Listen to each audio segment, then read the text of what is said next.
Next heading लगाओ इसमें, पतली फिल्म में व्यक्तिगण।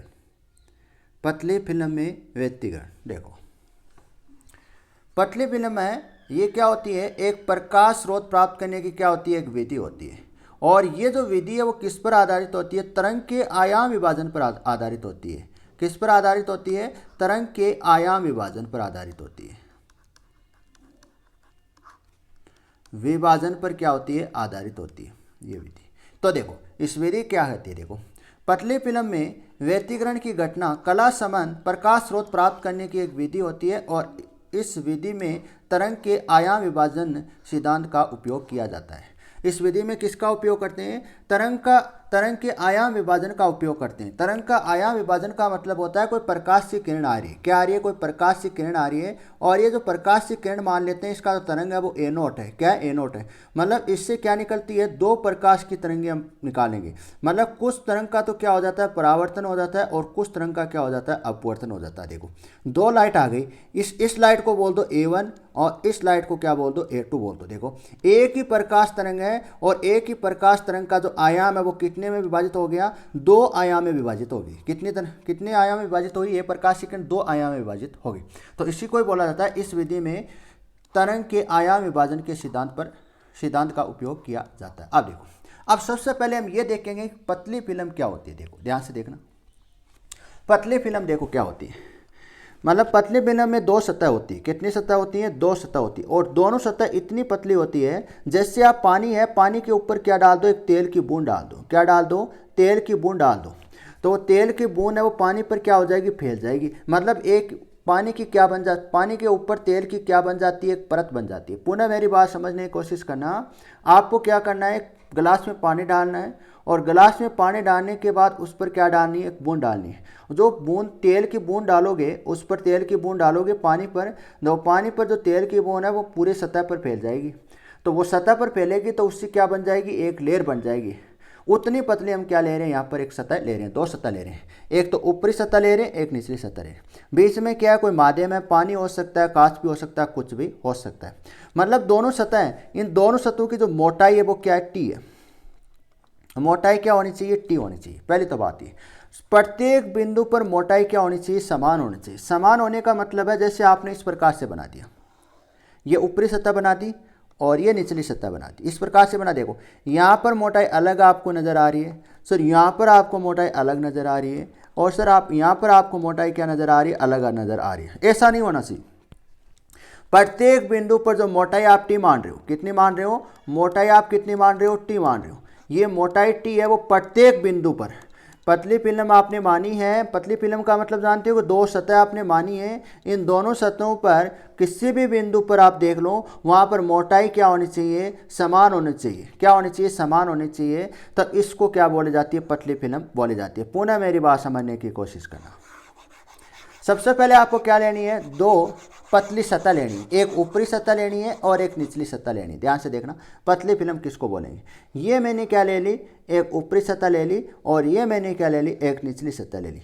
ये दोनों सतह बहुत ही पतली, ये आप ध्यान में रखना। और दोनों सतह की जो मोटाई है यहाँ से लेके यहाँ तक, ये आपको कितनी मान रहे, टी मान रहे। ये प्रत्येक बिंदु पर जो मोटाई वो क्या होनी चाहिए, समान होनी चाहिए, मतलब टी होनी चाहिए प्रत्येक बिंदु पर। इन दोनों सतहों के बीच की जो मोटाई हमने मानी वो प्रत्येक बिंदु पर क्या होनी चाहिए, समान होनी चाहिए।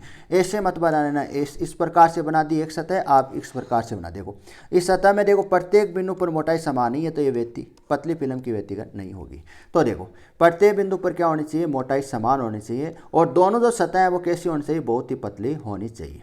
तो इसी को क्या बोलते हैं, पतली फिल्म बोलते हैं। क्या बोलते हैं, पतली फिल्म बोलते हैं। तो देखो परिभाषा देखना, परिभाषा देखना, यहाँ पर परिभाषा लिखी हुई है। किसी पारदर्शी माध्यम में ऊपरी सतह व निचली सतह के मध्य मोटाई समान हो और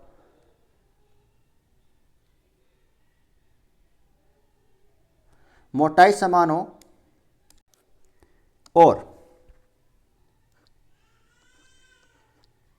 और अल्प हो, ये पतली फिल्म कहलाती है। क्या कहलाती है, पतली फिल्म कहलाती है। मोटाई समान होने का मतलब जानते हो क्या आप, यहाँ पर मोटाई समान होने का मतलब ये है प्रत्येक बिंदु पर जो मोटाई वो क्या होनी चाहिए, एक समान होनी चाहिए और अल्प होनी चाहिए। और जो मोटाई है वो क्या होनी चाहिए, अल्प होनी चाहिए। अल्प का मतलब इन दोनों के बीच जो मोटाई होनी चाहिए वो अभी मैं आपको अधिक दिखा रहा हूँ समझने के लिए, लेकिन ये क्या होनी चाहिए, अल्प होनी चाहिए, बहुत ही कम होनी चाहिए। तो ये क्या कहलाती है, पतली फिल्म कहलाती है। पुनः ध्यान से देखना, पतली फिल्म क्या लेनी है, आपको एक पारदर्शी माध्यम लेना है और उस पर क्या है, दो सतह होनी चाहिए, एक ऊपरी सतह और एक निचली सतह। दोनों की जो मोटाई है वो प्रत्येक बिंदु पर क्या होनी चाहिए, समान होनी चाहिए, और जो मोटाई है वो क्या होनी चाहिए, अल्प होनी चाहिए। इसी को क्या बोलते हैं, पतली फिल्म बोलते हैं। अब देखो,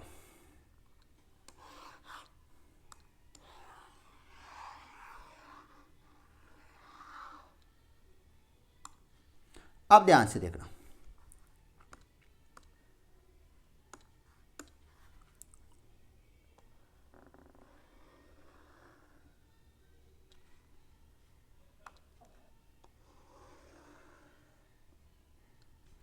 ये तो ऊपरी सतह और ये निचली सतह।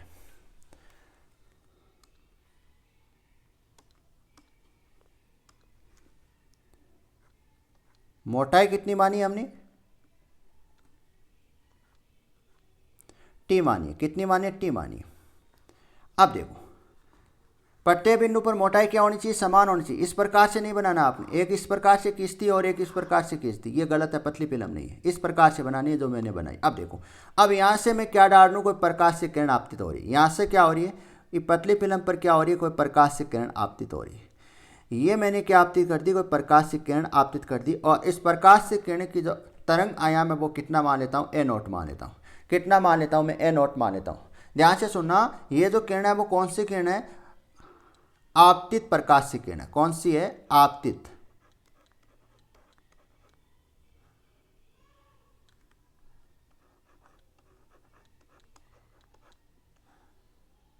प्रकाश की किरण, आपतित प्रकाश किरण। कौन सी किरण है, आपतित प्रकाश किरण। और ये फिल्म, पतली फिल्म पर बिंदु पी पर क्या हो रही है, आपतित हो रही है। बिंदु पी पर क्या हो रही है, आपतित हो रही है।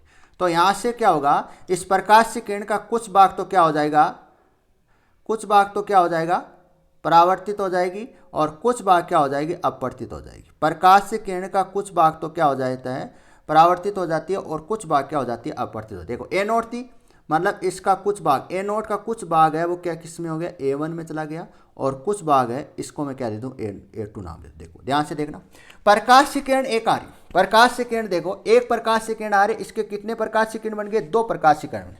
मतलब आपतित प्रकाश से किरण का जो तरंग आयाम है वो कितना है, ए नोट है। ये ए नोट कितने में विभाजित हो गई, दो तरंग में विभाजित हो गई, दो तरंग आयाम में विभाजित हो गई, एक तो A1 में, एक A2 में। मतलब प्रकाश से किरण का, आपतित प्रकाश से किरण का कुछ भाग तो क्या हो गई, परावर्तित हो गई, और कुछ भाग क्या हो गई, अपवर्तित हो गई। अब देखो, यहां पर इस बिंदु को नाम दे दो आप सी बिंदु, क्या नाम दे दो, सी बिंदु।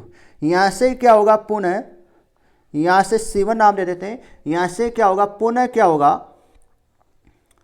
प्रकाश से किरण का क्या हो जाएगा, परावर्तित हो जाएगा, और कुछ कुछ भाग तो देखो, A2 क्या आ रही है यहाँ पर, A2 क्या, तरंग आयाम विभाजन है, तरंग आयाम है, तरंग का आयाम है। कौन सी तरंग का आयाम है, आपतित प्रकाश से किरण क्या हो रही है, पतली फिल्म बिंदु P पर आपतित हो रही है। तो यहाँ से तरंग का क्या हो रहा है, दो विभाजनों में, दो विभाजन हो रहा है। यहाँ प्रकाश की तरंग का विभाजन कितने भागों में हो रहा है, दो भागों में हो रहा है। और फिर A2 तरंग का जो विभाजन है वो कितने भागों में हो रहा है, दो भागों में। एक तो क्या हो रही है, परावर्तित हो रही है, और एक क्या हो रही है, अपवर्तित हो रही है। क्या हो रही है, अपवर्तित हो रही है, इस प्रकार से। तो इसको आप दे दो A3 नाम, और इसको आप दे दो A4 नाम। क्या नाम दे दो, A4 नाम दे दो। यहां तक आपको किसी प्रकार की कोई दिक्कत नहीं होनी चाहिए। अब देखो, इसको आप दे दो बिंदु P, इसको P1 नाम दे दो, और इसको क्या नाम दे दो, P2 नाम दे दो। अब ध्यान से देखना, अब यहां से क्या होगा, कुछ प्रकाश से किरण का क्या हो जाएगा, परावर्तित हो जाएगा, और कुछ प्रकाश से किरण की क्या हो जाएगी, अपवर्तित हो जाएगी। इस प्रकार से कुछ प्रकाश से किरण तो क्या हो जाएगी, देखो परावर्तित हो गई, और कुछ प्रकाश से किरण क्या हो जाएगी, अपवर्तित हो जाएगी। तो यहाँ पर आ जाएगी, मतलब ये तरंग कितने भागों में विभाजित हो गई, दो तरंग में विभाजित हो गई। इसको मैं नाम क्या दे दूँ, A5 नाम दे दूँ, और इस तरंग का नाम मैं क्या दे दूँ, A6 नाम दे दूँ। तरंग विभाजन, तरंग आयाम विभाजन हो रहा है। देखो यहाँ से प्रकाश से किरण यहाँ प्राप्त हुई तो प्रकाश से किरण दो भागों में बट गई, फिर यहाँ पर प्रकाश से किरण आपतित हुई, यहाँ पर कितने भागों में बट गई, दो भागों में बट गई, फिर यहाँ पर प्रकाश से किरण आपतित हुई, देखो यहाँ पर कितने भागों में बट गई, दो भागों में बट गई, फिर प्रकाश से किरण क्या हो रही है, यहाँ पर आपतित हो रही है। कहाँ पर आपतित हो रही है, यहाँ पर। इस बिंदु का क्या नाम ले दूँ मैं, C2 नाम ले दूँ। क्या नाम ले दूँ, C2 नाम ले दूँ। तो यहाँ से देखो क्या हो जाएगी, परावर्तित हो जाएगी और कुछ भाग क्या हो जाएगा, अपवर्तित हो जाएगा। क्या हो जाएगा, अपवर्तित हो जाएगा। अब देखो इसका मैं नाम दे दूं, क्या नाम दे दूं, A7 और इसका नाम दे देते हैं A8। यहां तक आपको किसी प्रकार की कोई किंतु परंतु नहीं होना चाहिए। यहां तक आपको कोई किसी प्रकार का कोई किंतु परंतु नहीं होना चाहिए। अब देखो यहां पर दो प्रकाश से किरणें आपको मिल रही है। एक तो कौन सी मिल रही है, परावर्तित प्रकाश से किरणें, जिसको मैं किससे लिख दूं, R1 से लिख दूं। किससे लिख दूं, R1 से, R1 और R2 से लिख दूं। ये तो ऊपर वाली कौन सी किरणें हैं, परावर्तित किरणें, और नीचे वाली कौन सी है, ये पारगमित किरणें। क्या होती है, पारगमित किरणें बोला जाता है इनको। ये पार करके आए पारगमित किरणें। ध्यान से समझने की कोशिश करना, बहुत ही अच्छा टॉपिक है। नीचे वाली जो तरंग है ये कौन सी है, पारगमित है, और ये ऊपर वाली कौन सी है, परावर्तित है। मतलब आपके पास क्या आ गई, दो प्रकाश से किरण आ गई। क्या आ गई, दो प्रकाश से किरण आई है, लेकिन आपने क्या किया, एक प्रकाश स्रोत से एक प्रकाश से किरणें आपतित की, जिससे आपको कितनी प्रकाश से किरणें मिल रही है, दो प्रकाश से किरणें मिल रही है। एक तो आपतित प्रकाश से किरण और एक पारगमित प्रकाश से किरण। तो दो प्रकाश की किरणें मिल गई। एक ही प्रकाश स्रोत से जब आपको दो प्रकार की प्रकाश की किरणें मिलती है तो उनमें जो कलांतर है वो क्या होता है, समान होता है। ये चीज हम पढ़ चुके हैं। तो देखो अब हम क्या करेंगे, जो ये जो ऊपर वाली कौन सी किरणें, परावर्तित प्रकाश से किरणें, कौन सी है, परावर्तित प्रकाश से किरणें। इन प्रकाश से किरणें क्या हो जाती है, एक बिंदु पर अध्यारोपित हो जाती है। प्रकाश से किरणें क्या हो जाती है, एक बिंदु पर अध्यारोपित हो जाती है, जिससे क्या होता है, एक फिल्म पर्दे पर हम क्या बनाते हैं, एक फिल्म बनाते हैं, और उस फिल्म पर क्या होती है, चमकीली और काली फ्रिंज हमें प्राप्त होती है। तो देखो यहां तक आप बनाओ, इसको आप लिख देना, इनको आप लिख देना, परावर्तित प्रकाश से किरणें।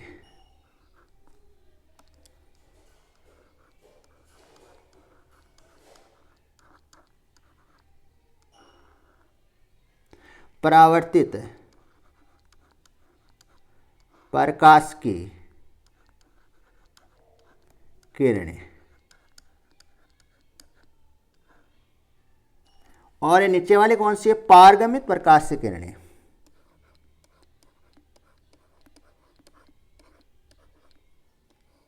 पारगमित प्रकाश की किरण। दो किरण आपके पास आ गई, एक ही प्रकाश स्रोत से दो किरण आपके पास आ गई। पहले कौन सी आई है, परावर्तित प्रकाश की किरणें, और दूसरी आई है पारगमित प्रकाश की किरणें। ये जो माध्यम है ये कौन सा है, वायु का है। कौन सा है, वायु का है। वायु को किससे लिखा जाता है, माध्यम म्यू होता है, एस से लिखते हैं। किससे लिखते हैं, तो वायु का जो अपवर्तनांक है वो कितना होता है, 1 होता है। ये आप सभी जानते हो। वायु का अपवर्तनांक कितना होता है, म्यू होता है। ये आप सभी जानते हो।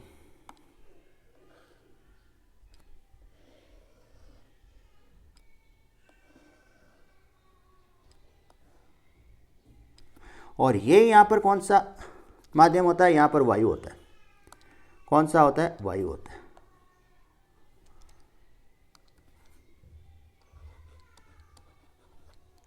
अपवर्तनांक को किससे लिखते हैं, म्यू से लिखते हैं। वायु है तो एक से ए ओ लगा दो। वायु का अपवर्तनांक कितना होता है, 1 होता है। ये आप सभी जानते हो।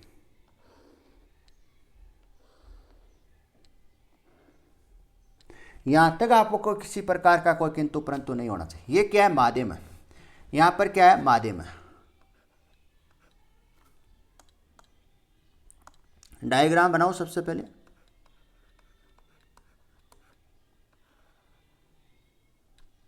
ये माध्यम है। माध्यम का अपवर्तनांक क्या होता है, म्यू होता है। केवल म्यू लिखना।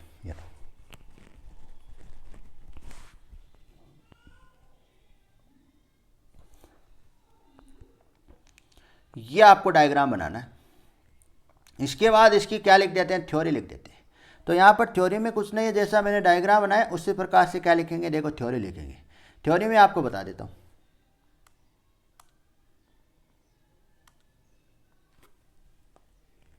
थ्योरी में मैं बता देता हूँ, देखो ध्यान से देखना, थ्योरी ध्यान से देखना इसकी। अब हम एक पतली फिल्म की कल्पना करते हैं। किसकी कल्पना करते हैं? पतली फिल्म की कल्पना करते हैं। पतली फिल्म का मतलब क्या होती है? दो सतह होती है, एक ऊपरी सतह और एक निचली सतह। दोनों सतह की जो मोटाई होती है वो प्रत्येक बिंदु पर समान होती है, और ये मोटाई क्या होती है? अल्प होनी चाहिए, तब वो क्या कहलाती है? पतली फिल्म कहलाती है। माना इस पतली फिल्म की मोटाई टी है, और फिल्म की ये मोटाई फिल्म के प्रत्येक बिंदु पर क्या होती है? समान होती है। आगे देखो, अब हम पतली फिल्म की ऊपरी सतह पर, कौन सी सतह पर? ऊपरी सतह पर प्रकाश स्रोत से प्रकाश आपतित करवाते हैं। माना कि आपतित प्रकाश की तरंग का जो आयाम वो कितना लिया हमने? ए नोट लिया है। कितना लिया? ए नोट लिया। देखो हमने क्या करवाई, यहाँ पर कोई आपतित प्रकाश की किरणें करवाई। देखो ये कौन सी है? आपतित प्रकाश की किरणें। इसका जो आयाम है हमने कितना लिया था? ए नोट लिया था। कितना लिया था? ए नोट लिया था। देखो नेक्स्ट, ऊपरी सतह के बिंदु P से प्रकाश की किरण का तरंग का आयाम का क्या हो जाता है? विभाजन होता है। मतलब बिंदु P पर इस ए नोट की प्रकाश की किरण को, मतलब आपतित प्रकाश की किरण यहाँ पर बिंदु P पर आपतित करवाते हैं, तो ए नोट है, तरंग का आयाम विभाजन हो जाता है। ए नोट का क्या हो जाता है? आयाम विभाजन हो जाता है। मतलब किस में अंश, कुछ भाग तो किस में हो जाता है? कुछ भाग का तरंग का क्या हो जाता है? परावर्तित हो जाता है, और कुछ भाग क्या हो जाता है?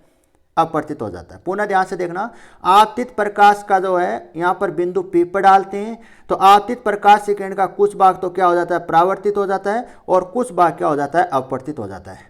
मान लेते हैं आपतित प्रकाश की किरण का जो तरंग आयाम वो ए नोट है, और इसका जो विभाजन है, तरंग आयाम का विभाजन है, वो किस में हो जाता है? A1 और A2 में हो जाता है। किस में हो जाता है? A1 और A2 में हो जाता है। तो देखो नेक्स्ट,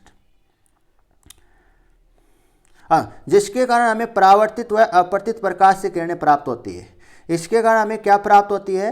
परावर्तित और अपवर्तित प्रकाश से किरणें प्राप्त होती है। इसी प्रकार से निचली सतह से बिंदु सी से A2 आयाम के तरंग का क्या हो जाता है? विभाजन हो जाता है। A2 आयाम के तरंग का क्या होता है? विभाजन होता है। देखो बिंदु जो C है, ये बिंदु C1 है, यहाँ पर क्या है? C1 है, इसका भी क्या हो जाता है? तरंग का आयाम विभाजन हो जाता है। A2 है वो किस में चली जाती है? A2 का कुछ भाग तो क्या चला जाता है?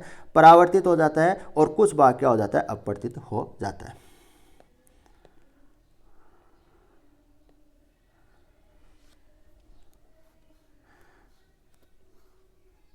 और बिंदु सी पर ही परावर्तित व अपवर्तित प्रकाश से किरणें क्या होती है? प्राप्त होती है। इसी प्रकार से पतली फिल्म के द्वारा प्रकाश की किरणों का अनेक बार क्या हो जाता है? परावर्तन और अपवर्तन होता है। अनेक बार क्या होता है? परावर्तन और अपवर्तन होता है। ये लगातार, देखो लगातार होता जाएगा यहाँ से। फिर देखो यहाँ पर आएगी प्रकाश की किरणें, यहाँ से टकराएगी, तो कुछ किरणों का तो परावर्तित, कुछ किरणों का अपवर्तित, इस प्रकार से चलता जाएगा कंटिन्यू।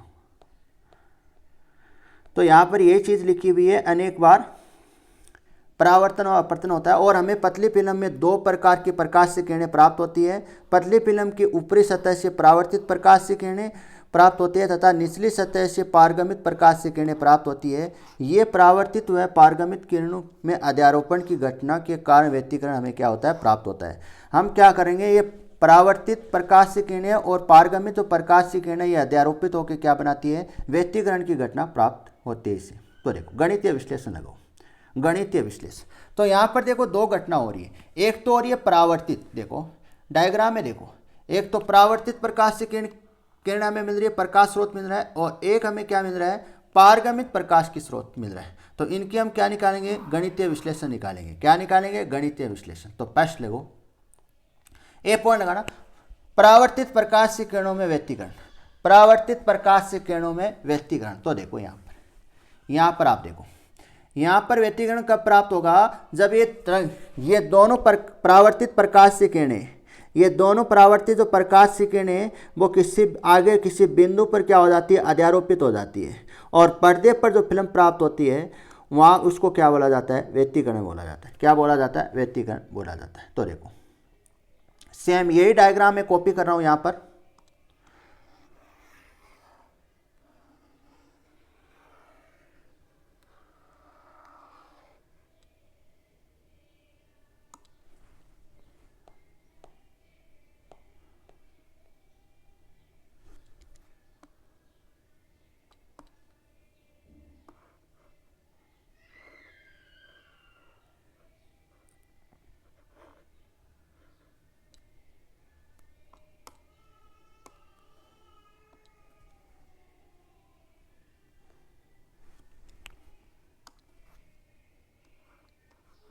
पहले हम कौन किसकी बात कर रहे हैं, पहले हम बात करें परावर्तित प्रकाश से किरणें की बात करें। कौन सी किरणें की बात करें, परावर्तित प्रकाश से किरणें। ध्यान से देखना, अब मैं यहां से क्या डालूं, देखो ध्यान से देखना,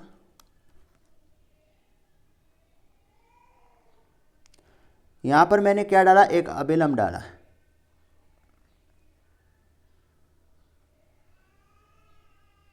क्या डाला, एक अभिलंब डाला है। तो आप सभी जानते हो ये कौन कौन सा है, आपतन कोण। आपतन कोण जितना है उतना ही कोण कौन सा होगा, परावर्तन कोण होगा।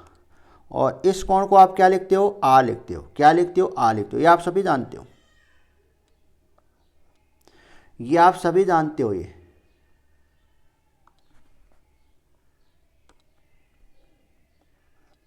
ये कौन सा है, आर कोण। अब देखो यहां पर ही क्या डालूं, मैं एक अभिलंब डालूं। देखो यहां पर भी मैं क्या डालूं, अभिलंब डालूं।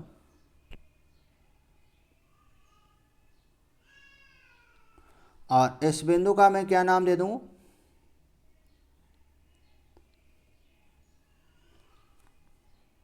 ए नाम दे दूं। क्या नाम दे दूं, एम। तो देखो यहां पर देखो एक चीज आपको नजर आ रही, एकांतर कोण आपको नजर आ रहा, आ रहा है नहीं आ रहा, बिल्कुल सर आ रहा है एकांतर कोण। जितना ये कोण है उतना क्या होगा, ये कोण होगा। तो देखो ये कहां से लिख दिया सर, ये कोण एकांतर कोण से। कैसे, देखो सर एकांतर यहां पर बन रहा है, एकांतर का मतलब जेड। देखो जेड की आकृति में बन रहा है इस प्रकार से।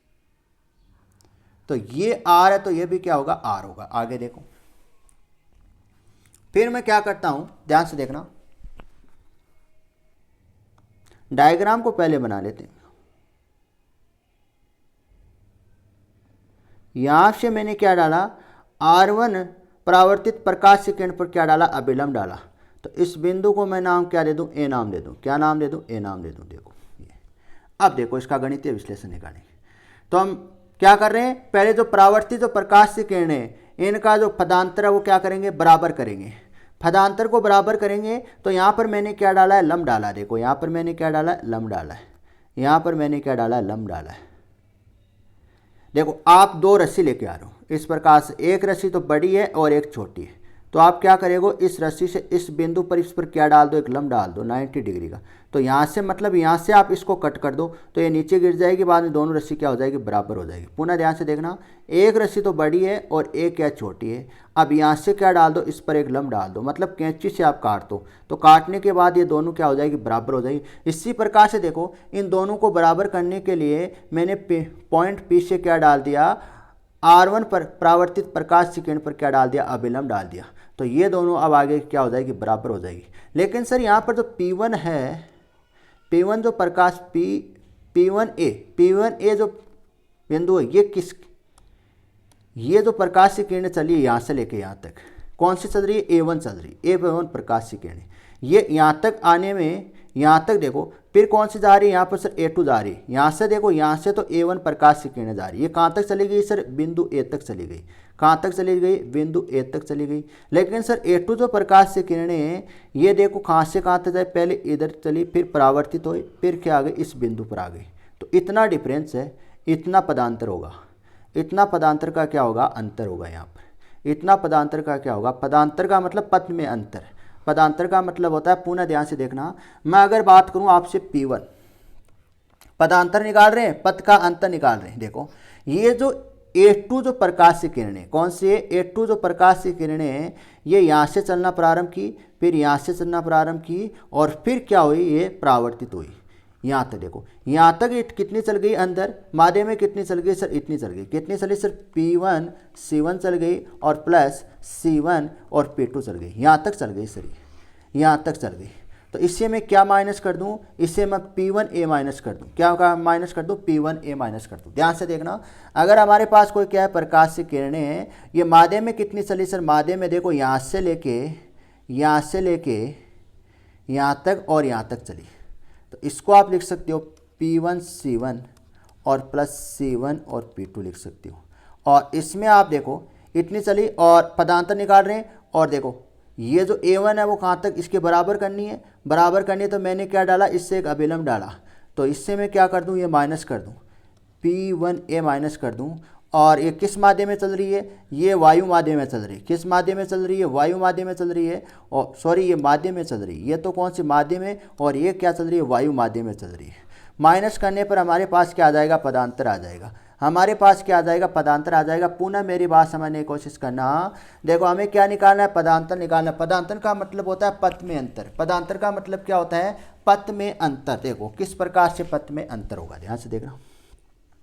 देखो सबसे पहले मैंने इन प्रकाश से दो प्रकाश से किरणें R1 और R2 क्या है, पारगम परावर्तित प्रकाश से किरणें क्या है, परावर्तित प्रकाश से किरणों का पथ का अंतर में अंतर निकाल रहे हैं, पदांतर, यहाँ पर पदांतर निकाल रहे हैं। क्या निकाल रहे हैं, पदांतर। तो किस प्रकार से निकालेंगे सर, ये तो क्या चल रही है, देखो यहाँ से दो किरणें मिल रही है हमें, एक तो ये मिल रही है, एक ये मिल रही है। ये तो वायु माध्यम में चल गई और ये माध्यम में चल रही है। देखो यहाँ से यहाँ तक चली, फिर यहाँ से यहाँ तक चली, और फिर क्या आई, ये वायु माध्यम में आई। किस में आई, वायु माध्यम, परावर्तित प्रकाश की किरणें के रूप में आई, मतलब वायु माध्यम में आई। तो यहाँ पर देखो मैं यहाँ पर पदांतर किस प्रकार से निकालूं, पहले इसको माध्यम में कितनी चलिए, देखो माध्यम में चलिए P1A प्लस C1 P1C1 यहाँ से लेके यहाँ तक चली, और सर C1 और P2 तक चली। कहाँ तक, C1 और P2 तक चली। सर कौन सा माध्यम है, सर माध्यम है यहाँ पर, माध्यम है यहाँ पर। और देखो माइनस P1 और A, ये सर कौन सा माध्यम है, वायु माध्यम है। तो म्यू ए से लिख देंगे, किससे लिख देंगे, म्यू से। ये क्या आ गया, पदांतर आ गया। ये दोनों प्रकाश से किरणें R1 और R2 में क्या आ गया, पदांतर आ गया। अब यहाँ पर P1 और C1 निकालेंगे, और C1 और P2 का मान निकालेंगे, और P1A का मान हम निकाल के यहाँ पर पुट कर देंगे, तो आपके पास क्या आ जाएगा, पदांतर आ जाएगा। अब देखो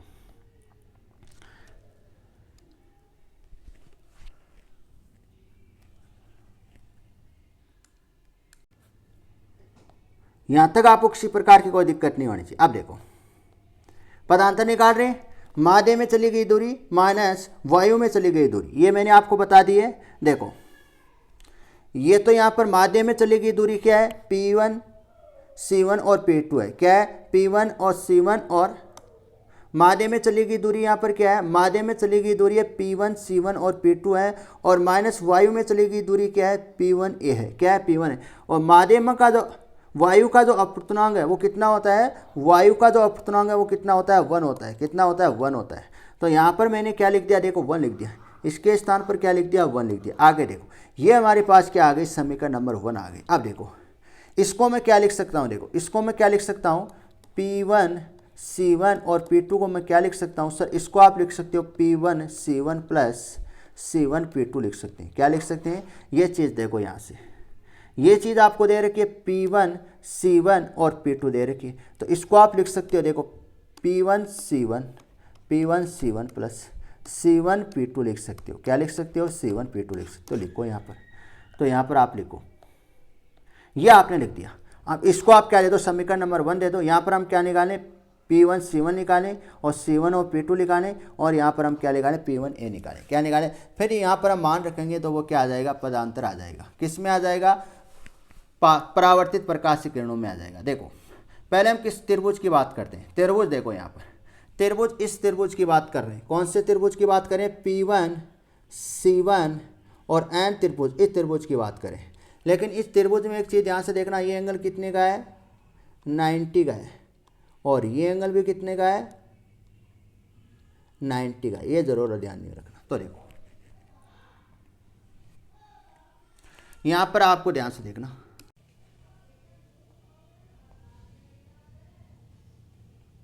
पहले हम त्रिभुज की बात कर रहे हैं। कौन सा त्रिभुज लिया है, त्रिभुज P1 C1 और N त्रिभुज की बात कर रहे हैं। तो देखो इसमें ये एंगल कितना है, R है, और ये 90 है। थीटा के सामने वाली भुजा लंब, और 90 डिग्री के सामने वाली भुजा कर्ण, और ये आधा। देखो हम क्या निकालें, और ये यहाँ से C1 और N क्या है, देखो C1 और N T है। T क्या है, मोटाई। यहाँ पर देखो डायग्राम में, देखो यहाँ से लेके और ये क्या है, मोटाई है। ये चीज़ आपको ध्यान में रखनी है, मोटाई है। दोनों सतह के बीच की क्या है, मोटाई है। तो देखो ये मोटाई। तो अगर कॉस आर निकालूं, क्या निकालूं, कोस आर निकालूं। तो कोस आर क्या होता है, आधार बटा कण होता है। तो यहाँ पर देखो आधार क्या दे रखा है, C1 और N दे रखा है। क्या दे रखा है, C1 और N दे रखा है। तो C1 और N, और कण क्या दे रखा है, P1 और C1 दे रखा है। तो यहाँ पर P1 और C1, तो देखो यहाँ पर C1N कितना दे रखा है, C1 और N आपको दे रखा है, कितना दे रखा है, T दे रखा है। तो देखो यहाँ पर मैंने T लिख दिया, और ये जैसा है वैसा मैंने लिख दिया, P1 C1। अब देखो, अब मैं क्या निकाल लूँ, P1 C1 निकाल लूँ। तो P1 C1 आप निकालोगे तो इस cos थीटा को क्या भेज दो, इस cos r को क्या भेज दो, इधर भेज दो, और P1 C1 को क्या ले आऊँ, यहाँ पर ले आऊँ। तो आपके पास क्या आ जाएगा, P1 C1 का मान आएगा। इसी प्रकार से tan r निकालूँ, क्या निकालूँ, tan r लंब बटा आधार होता है। tan r क्या होता है, लंब बटा आधार होता है। लंब यहाँ पर क्या है, लंब यहाँ पर P1N है, क्या है, P1N है। लंब यहाँ पर क्या है, P1N है, और आधार यहाँ पर क्या है, C1N है, क्या है, C1N है। तो मान रख दो। तो देखो लंब यहाँ पर P1N है, और आधार यहाँ पर क्या है, C1N है, क्या है, C1N है। तो C1N का मान कितना होता है, T होता है, ये आप सभी जानते हो। और देखो अब यहाँ से इस T को क्या भेज दूँ, मैं इधर भेज दूँ, तो हमारे पास क्या आ जाएगा, P1N का मान आ जाएगा, P1N का मान आपके पास आ जाएगा। इसी प्रकार से हम त्रिभुज की बात करते हैं, किसकी, सेकंड, देखो इस त्रिभुज की बात करते हैं। कौन से त्रिभुज की, इस त्रिभुज की बात करते हैं। तो C1P2N त्रिभुज, देखो यहां पर मैं त्रिभुज लगा दूं, त्रिभुज C1P2N में। तो इसमें आपको cos r निकालना है और tan r निकालना है। देखो cos r, देखो ये तो एंगल r के सामने, तो एंगल r के सामने क्या होगा, लंब होगा, और 90 डिग्री के सामने क्या होगा, कण होगा, और ये आधार हो गए। cos r निकालना है, क्या निकालना है, cos r क्या होता है, आधार बटा कण होता है। यहाँ पर देखो कण क्या है, CN है, क्या है, CN है, C1N है। यहाँ पर देखो आधार क्या है, C1N है, और यहाँ पर कण क्या है, C1P2 है, क्या है, C1P2। यहाँ पर मान रख दो, तो आपके पास क्या आ जाएगा, C1P2 का मान आ जाएगा, C1P2 का मान आ जाएगा। और tan r का निकालो। tan r क्या होता है, लंब बटा आधार होता है। लंब यहाँ पर क्या है, NP2 है, क्या है, NP2। देखो लंब यहाँ पर ये दे रखी है, ये लंब रखी, NP2 मान है, लंब क्या है, NP2 है, और अपॉन में आधार है, आधार कितना है, T है। तो NP2 का मान क्या आ जाएगा, tan r आ जाएगा। इसी प्रकार से त्रिभुज इसकी बात करेंगे। कौन से त्रिभुज की बात करेंगे, ये देखो ये त्रिभुज रहा, इस त्रिभुज की बात करेंगे। देखो इस त्रिभुज में देखो ये एंगल कितना होगा, यहाँ से लेके यहाँ तक कितना है, 90 डिग्री, कितना है, 90 डिग्री। अगर मैं इस एंगल की बात करूँ तो 90 से क्या घटा दूँ, ये घटा दूँ, क्या घटा दूँ, I घटा दूँ, तो यह घटता है। तो आपके पास क्या आ जाएगा, 90 माइनस I आ जाएगा। और ये एंगल कितना दे रखा है, 90 दे रखा है। दो एंगल आपके पास है, त्रिभुज के दो एंगल आपके पास है, तो तीसरा आप निकाल सकते हो। मतलब 90 प्लस 90 माइनस I और प्लस x हम निकाल रहे हैं। तीनों का योग कितना होता है, 180 डिग्री होता है। त्रिभुज के तीनों कोणों का योग कितना होता है, 380 डिग्री होता है। तो देखो 90 90 180 ये कैंसिल हो जाएगा, तो माइनस I प्लस एक्स बराबर कितना रह जाएगा, 0 रह जाएगा। x बराबर क्या आ जाएगा, I आ जाएगा। मतलब ये जो एंगल है वो कितना आएगा, I आएगा, क्या आएगा, I आएगा। तो देखो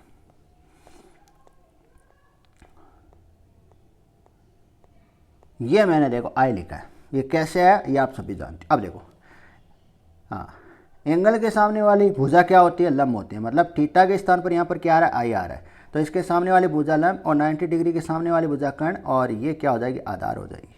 क्या हो जाएगी, आधार हो जाएगी। अब यहाँ पर मैं साइन I का मान निकालूँ, किसका, साइन I, लंब बटा कर्ण होता है।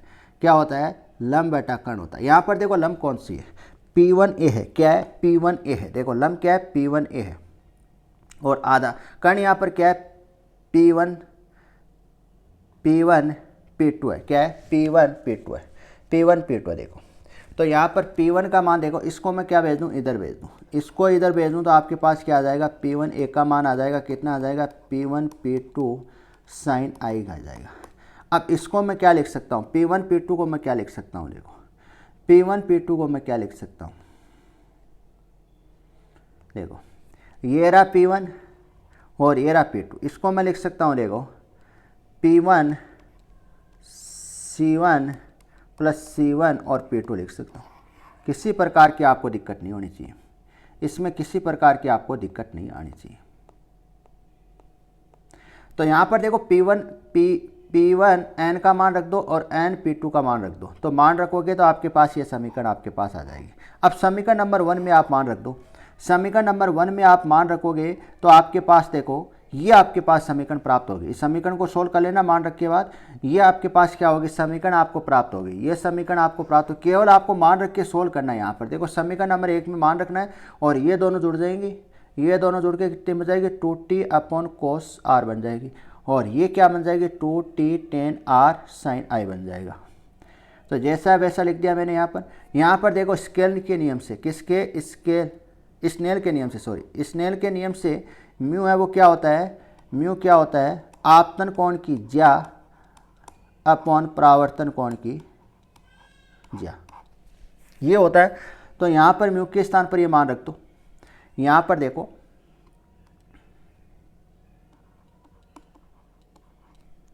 अब ध्यान से देखना।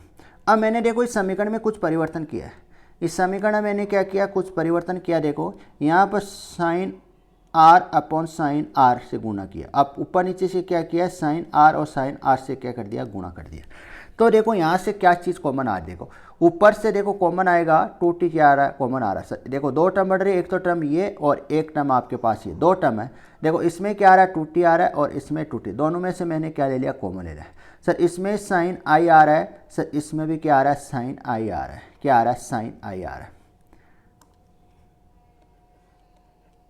सर इसमें भी क्या आ रहा है, sin i आ रहा है। सर इसमें भी sin। अब अपॉन की बात करते हैं। सर देखो इसमें भी cos r आ रहा है, सर इसमें भी cos r आ रहा है। सर इसमें भी देखो नीचे क्या आ रहा है, sin r आ रहा है। सर इसमें भी क्या आ रहा है, sin r आ रहा है। तो यहाँ पर कितना बचेगा, यहाँ पर पूरी टर्म कॉमन आ गई, यहाँ पर बचेगा 1। सर यहाँ पर क्या बचेगा, एक तो sin r ये बच गया और एक sin r ये बच गया, मतलब sin r² r बच गया। क्या बच गया, sin स्क्वायर r बच गया। अब 1 माइनस sin स्क्वायर r को क्या लिख सकते हैं, cos स्क्वायर r लिख सकते हैं। क्या लिख सकते हैं, cos r² लिख सकते हैं। यहाँ पर देखो cos स्क्वायर r एक टर्म से क्या हो जाएगी, यहाँ पर कैंसिल हो जाएगी। क्या बचेगा, cos r बचेगा। क्या बचेगा, cos r। तो आपके पास देखो ये आंसर आएगा। आगे देखो इसको मैं क्या लिख सकता हूँ, स्नेल के नियम से क्या लिख सकता हूँ, म्यू लिख सकता हूँ। क्या लिख सकता हूँ, म्यू लिख सकता हूँ, अपवर्तनांक लिख सकता हूँ। तो आपके पास क्या आ गई, समीकरण नंबर 2 आ गई। समीकरण नंबर आपके पास क्या आ गई, 2 आ गई। तो समीकरण 2 परावर्तित प्रकाश से किरणों के मध्य पदांतर को व्यक्त करती है। किसको व्यक्त करती है, परावर्तित प्रकाश से किरणों के मध्य पदांतर को व्यक्त करती है। अब देखो ये वैज्ञानिक आया, कौन सा वैज्ञानिक आया, स्टोक वैज्ञानिक। देखो स्टोक वैज्ञानिक के अनुसार परावर्तित प्रकाश से किरणों के मध्य λ/2 का अतिरिक्त पद उपस्थित होता है। मतलब ये जो पद है ये क्या होता है, अतिरिक्त उपस्थित होता है। किनके मध्य, परावर्तित प्रकाश से किरणों के मध्य। परावर्तित प्रकाश से किरणों के मध्य λ/2 का जो अतिरिक्त पद क्या होता है, उपस्थित होता है, विद्यमान होता है। इसलिए प्रभावी जो पदांतर होगा वो क्या होगा, यहाँ से माइनस हो जाएगा। क्या कर देंगे, ये अतिरिक्त पद आएगा यहाँ पर। ये अतिरिक्त यहाँ पर पद क्या है, उपस्थित है। ये कौन बता रहा है, स्टोक का नियम बता रहा है। कौन बता रहा है, स्टोक नामक जो वैज्ञानिक है ये बता रहा है। स्टोक नामक वैज्ञानिक क्या बता रहा है, जो ये परावर्तित आपने प्रकाश से किरणों का जो पदांतर निकाला है, इस पदांतर में क्या आ रहा है, एक अतिरिक्त पद आ रहा है। वो कौन सा आ रहा है, माइनस λ/2 आ रहा है। क्या आ रहा है, माइनस λ/, ये अतिरिक्त पद है। और जो प्रभावी पदांतर होगा वो ये होगा। अब यहाँ पर ये आप सभी जानते हो, ये रहा 2t cos r, और इससे क्या है, ये कोई अतिरिक्त पद है। ये समीकरण नंबर क्या दे देना, 3 नाम दे देना। आगे देखो समीकरण 3 परावर्तित प्रकाश से किरणों के लिए प्रभावी पदांतर का बीजीय व्यंजक कहलाता है। तो समीकरण 3 है वो क्या कहलाता है, परावर्तित प्रकाश से किरणों के लिए प्रभावी पदांतर का बीजीय व्यंजक कहलाता है। ये आ गया। अब इसमें हम 2 घटना पढ़ेंगे, संपोषी व्यतिकरण और विनाशी व्यतिकरण। ये नेक्स्ट क्लास में पढ़ेंगे। यहाँ तक आपको किसी प्रकार की कोई दिक्कत नहीं होनी चाहिए। यहाँ से समीकरण नंबर 2 के बाद आप लिखना, स्टोक के वैज्ञानिक के अनुसार जो परावर्तित प्रकाश से किरणों में जो पदांतर है वो क्या आता है, अतिरिक्त पद आता है। वो अतिरिक्त क्या आता है, माइनस λ/2 आता है। क्या आता है, λ/2 आता है। ये चीज़ आपको याद रखनी है। ये चीज़ आपको अतिरिक्त पद वाली याद रखनी है। इसमें से क्या कर देना, अंतर आ रहा है मतलब माइनस कर देना।